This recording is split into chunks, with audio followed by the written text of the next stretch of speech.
TM Vikas Yadav was going to the market in his old private car to buy clothes for his sister. White shirt, blue jeans, simple shoes, no one else. No bodyguard, no driver. Just him alone as a brother. As soon as he reached the market, he parked the car on the side. The shopkeepers around could not recognize who had come. DM Sahab put his hand in his pocket and took out the list for his sister. He had to see clothes, jewelry, sandals, everything himself. He directly reached an old clothes shop. The same place where he had come many times before without security. DM Vikas Yadav entered the shop. The shop was not very big. Colorful saris were decorated all around. A boy was standing near the counter. A 32-year-old shopkeeper was making the bill behind him. Vikas Yadav took out the list from his pocket. He stood leaning on the counter. I want a good wedding sari for my sister. Show me some good designs. The boy opened 3-4 saris and showed them. But Vikas was not interested. Sometimes the color seemed light, sometimes the border was thin. Sometimes he would say that it is too bright. Sometimes he would say that it will not suit my sister's complexion. It was more than half an hour. Other customers also started coming and going in the shop. The shopkeeper kept gesturing again and again. Sir, please take any one of these. These are very nice saris. But Vikas Yadav did not agree. He kept getting new saris opened again and again. The entire stock started being brought up from the basement. The shopkeeper's eyebrows started to furrow. He softly said something in the boy's ear. The boy mumbled. I have not liked a single sari for the last half an hour. Brother, what is the matter? Vikas heard it, but ignored it. He then said that I am not in a hurry. It is my sister's wedding. I want a good one. After a lot of brainstorming, Vikas Yadav finally liked an expensive sari. Deep maroon color, wide golden border, fine embroidery, it was just what his sister wanted. Vikas took the sari in his hand and looked at it from all sides. A slight smile came on his face. This is fine, pack it. The shopkeeper also breathed a sigh of relief.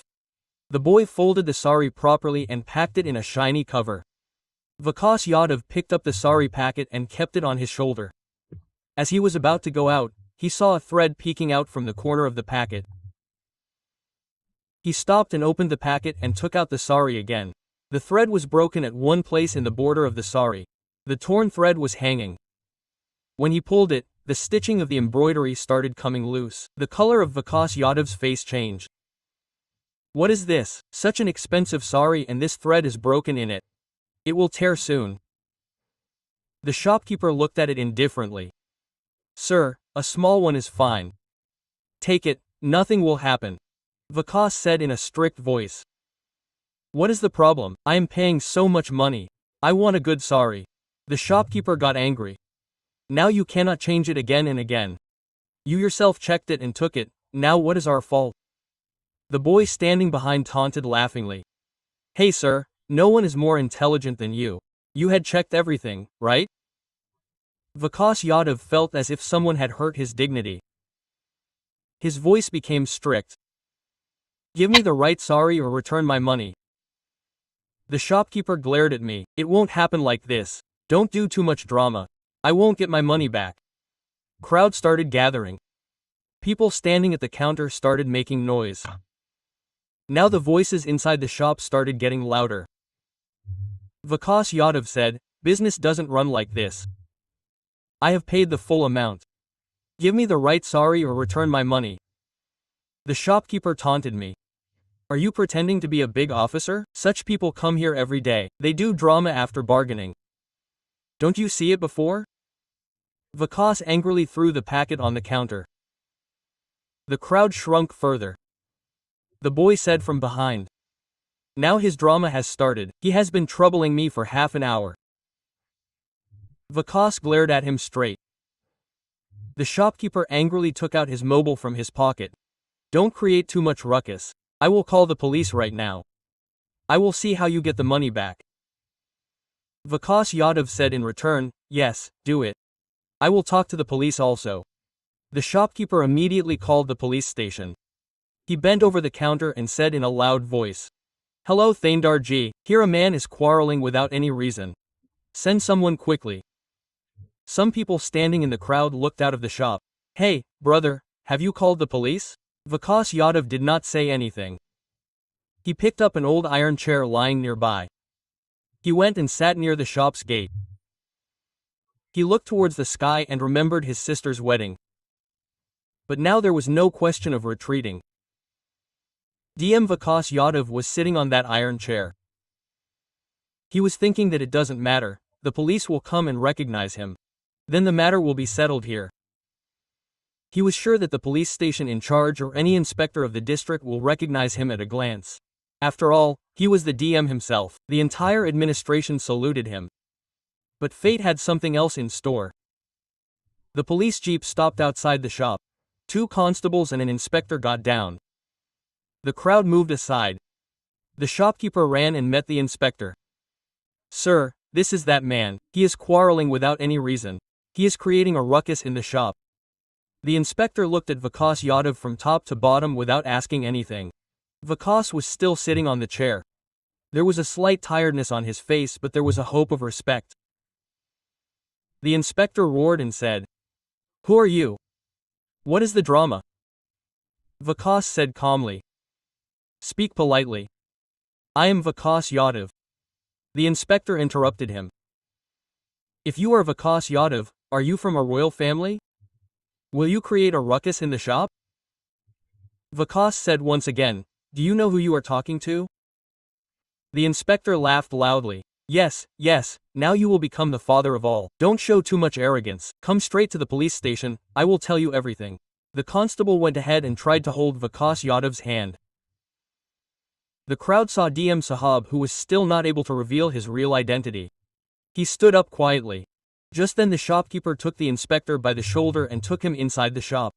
Standing behind the counter, he slowly slipped some notes in Pat's pocket. Whispered, Sir, take him away. He will quarrel with us and ruin our business. Quote. The inspector glanced at the notes. A light smile came on his lips, his neck tensed further after getting the bribe. Looking at the crowd, the inspector came out again. Vikas Yadav was still sitting on the same chair. He was thinking that he must have recognized him by now. This drama will end. But the inspector signaled. The constables held both his arms. Vikas Yadav was shocked. What are you doing? Listen to me.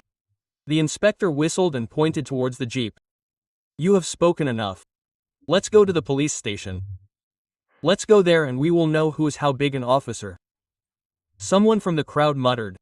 Look, you came to become a big sahab. Now you will eat cold drinks in the lockup.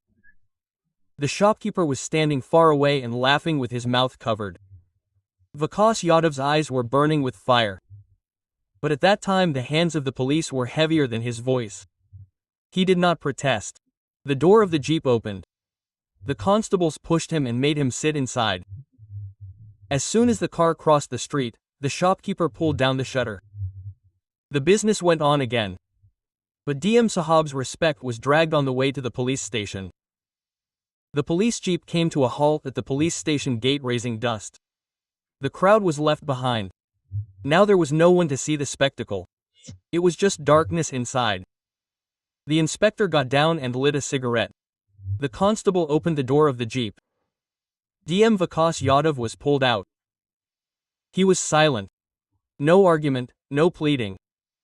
His eyes were straight on the inspector's face. But still nothing was clicking in the inspector's mind. Let's go inside. The inspector pushed him. A head constable sitting in the post asked.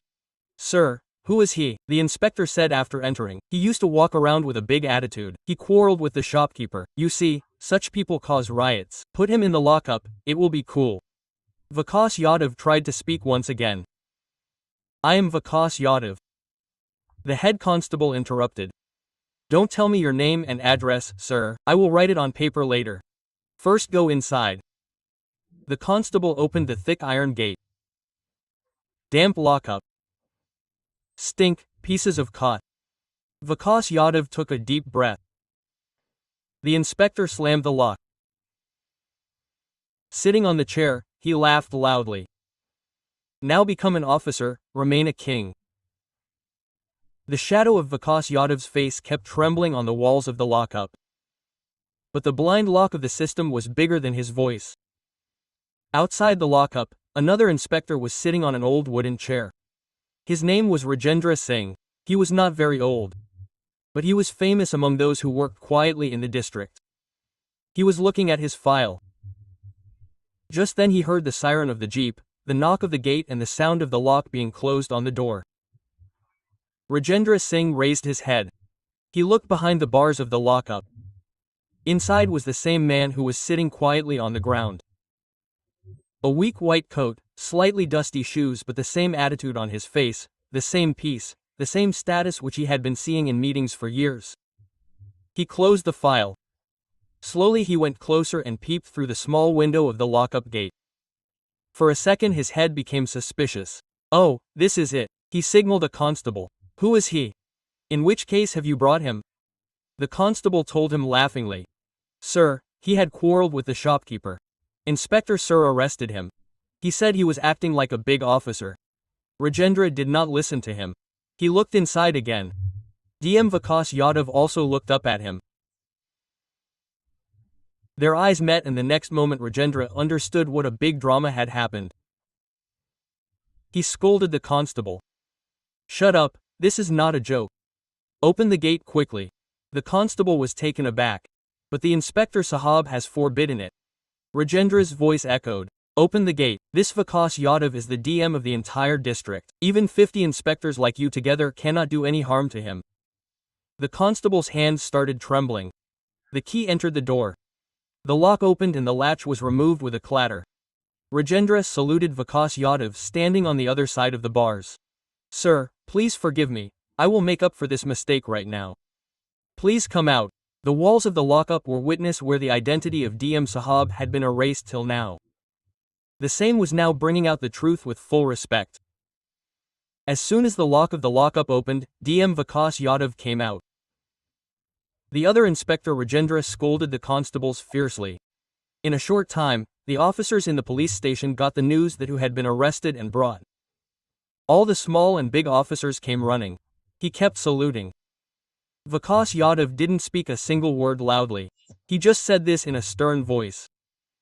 Suspend this inspector immediately. I will myself give the proof of taking bribe. Rajendra prepared the suspension report at that very moment. The bribe-taking inspector was made to sit in the same jeep and was sent to line duty. The next day a notice was served to that cloth shopkeeper also. Cheating with the customer, false case, obstruction in the work of administration. The process of cancelling the license began. It was already late in the night but Vikas Yadav didn't rest even for a moment. He adjusted his clothes. Instead of the jeep, he called for his old private car. While coming out of the police station, a constable said, Sir, I am sending a government car. Vikas Yadav nodded. I will go to my sister's wedding not as an officer but as a brother. A few hours later, he reached the gate of the same wedding house.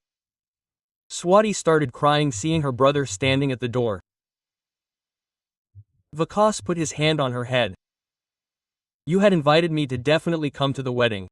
Your brother has come to fulfill his promise. Gulal was flying. The band was playing and a brother was standing like a wall for his sister's dolly, palanquin. As if nothing had happened.